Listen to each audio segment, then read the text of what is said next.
and stick to the very end so you can see all the pulls together and what was the most valuable cards we pulled. Yeah, enjoy, grab a drink, let's get back into the chat.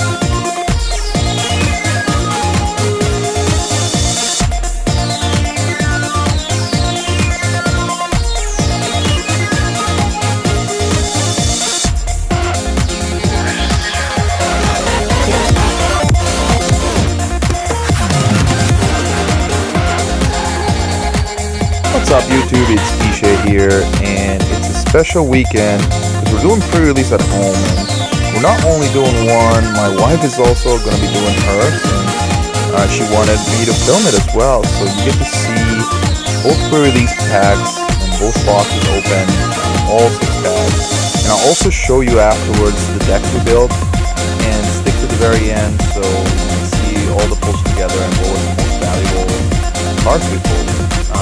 Yeah, enjoy, grab a drink, and let's get back into the chat.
That was my box.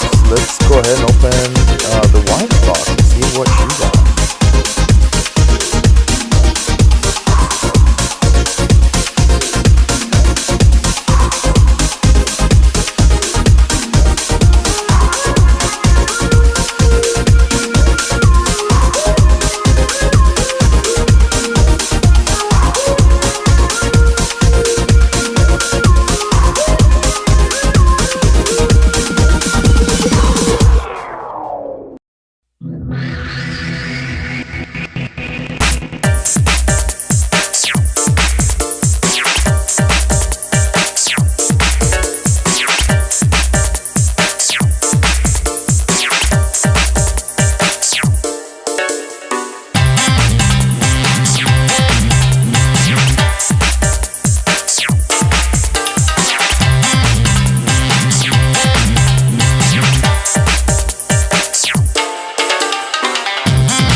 this is what my deck ended up looking like.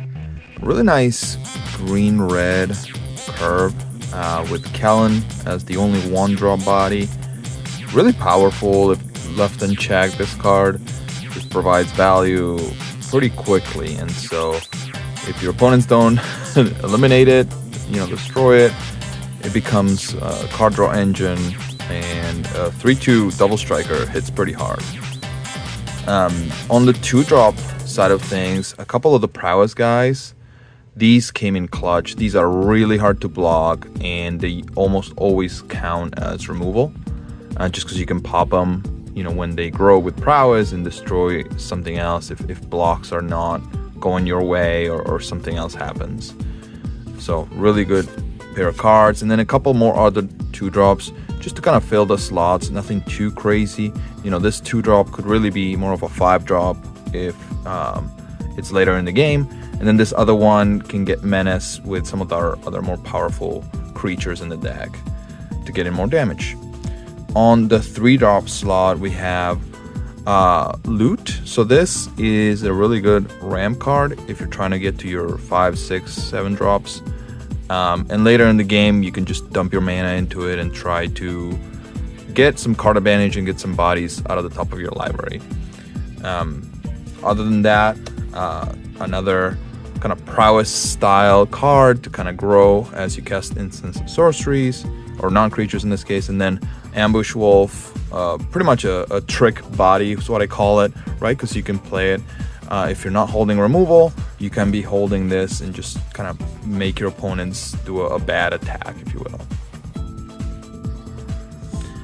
Then we get into our 4-drops, and we have this Lagak, this lizard that pings your opponent directly with every land drop, which is fine, nothing too crazy. The Elvish Regrower, it's pretty good. It replaces itself if it's there in the game and you have something in your graveyard you want to bring back. Really good stuff. And then the set of these 2 spiders was kind of the all-star of my deck. So these are 4-drops, 1/4 with Reach and Death Touch. That's already a really good rate for a body in limited that can really block anything.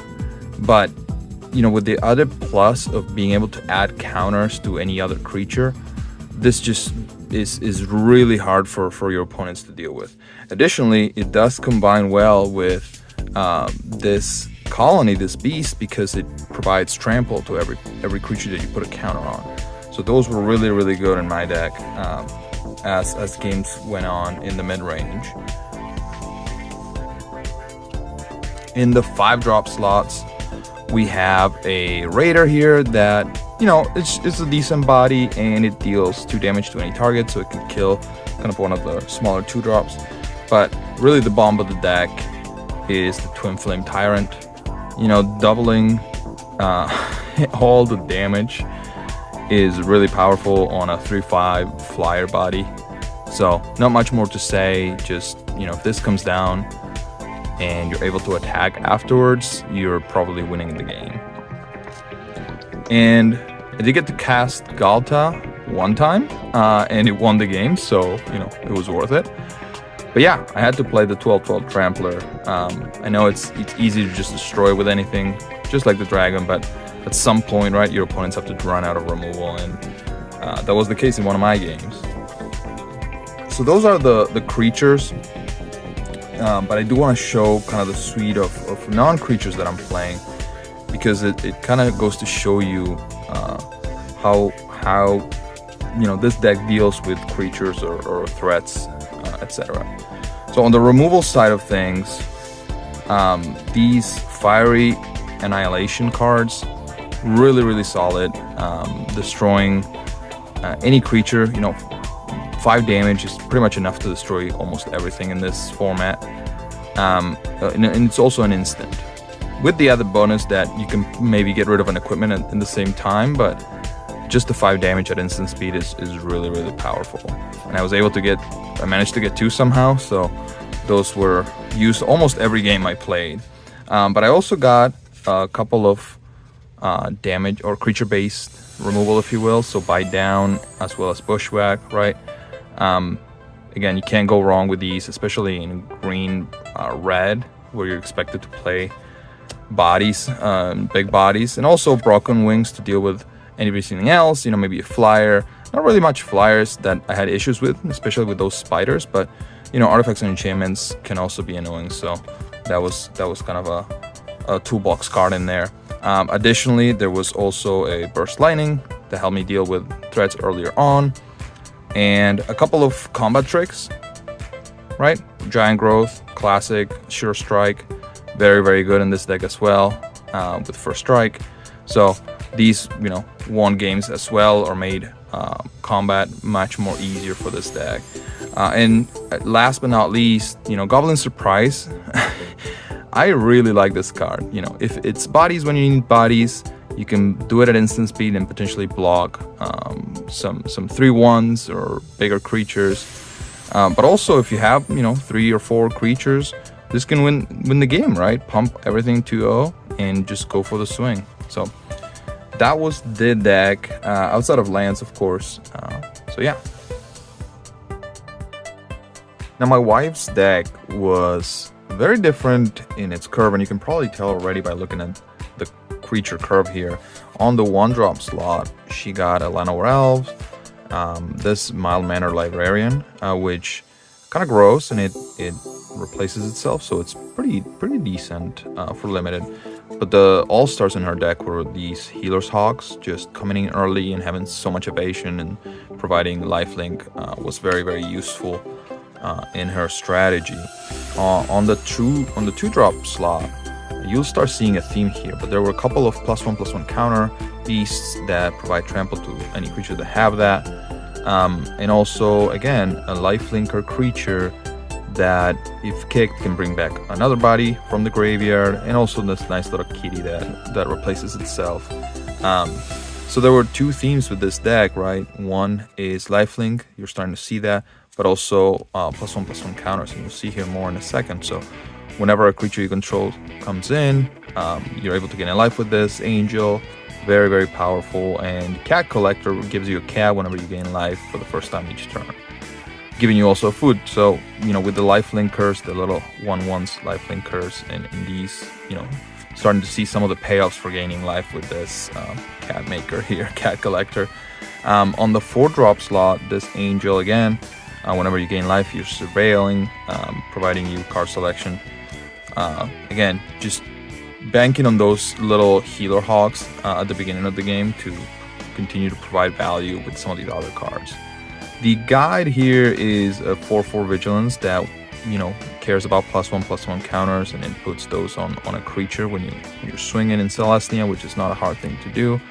And then this little Elf Maker, just value whenever lands come in. Really solid stuff. On the 6 and up slots, she had this Stomper, which again provides you life if you're behind, or more counters for creatures. And so with the 2-drop beasts, you're able to give those trample, as I mentioned before. And she also got a Galta as well, so can't go wrong with a 12/12 trampler, in my opinion.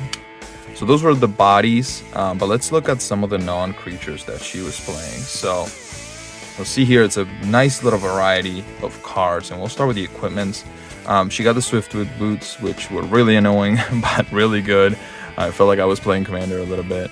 But this Leyline Axe is really good, especially with evasive guys or lifelinkers. Just that double strike is brutal, and it's not that high costed, especially if it's in your opening hand, of course, but later on in the game it can be backbreaking. As far as removal, there were only really 3 cards for that. So you'll see here a Felling Blow, which is creature-based damage and puts another counter. Again, more synergy there. You have a Luminous Rebuke, which is removal, just straight up destroy target creature, and Banishing Light, really solid enchantment-based removal.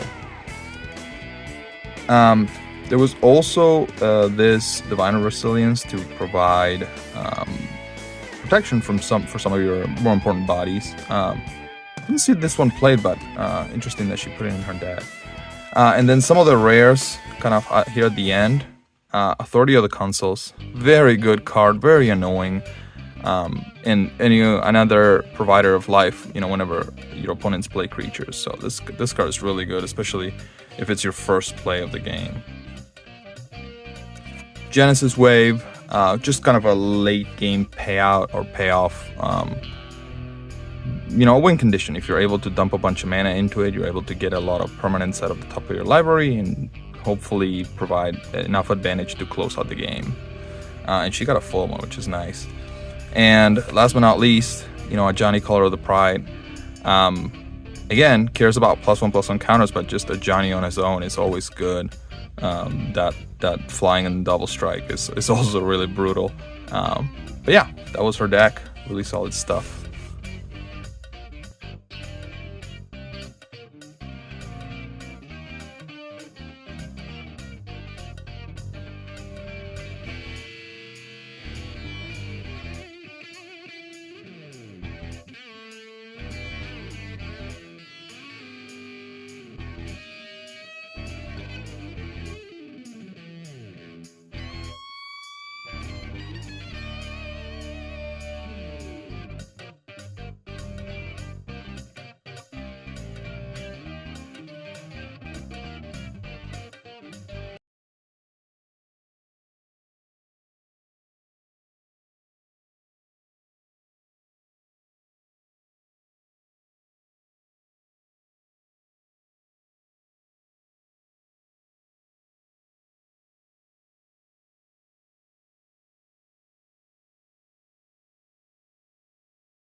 So as promised, here are all the rares and mythics that we pull, not just the ones we played in our decks, but everything all together. You can see the bottom 3 here are foil, and then the top 2 at the top left are the mythics. And yeah, the most expensive card we pulled was that Twin Flame Tyrant, which is over $20, at least as of right now. These prices change. But let me know if you enjoyed the video. I appreciate you guys watching. And yeah, if you want me to keep doing this, please subscribe.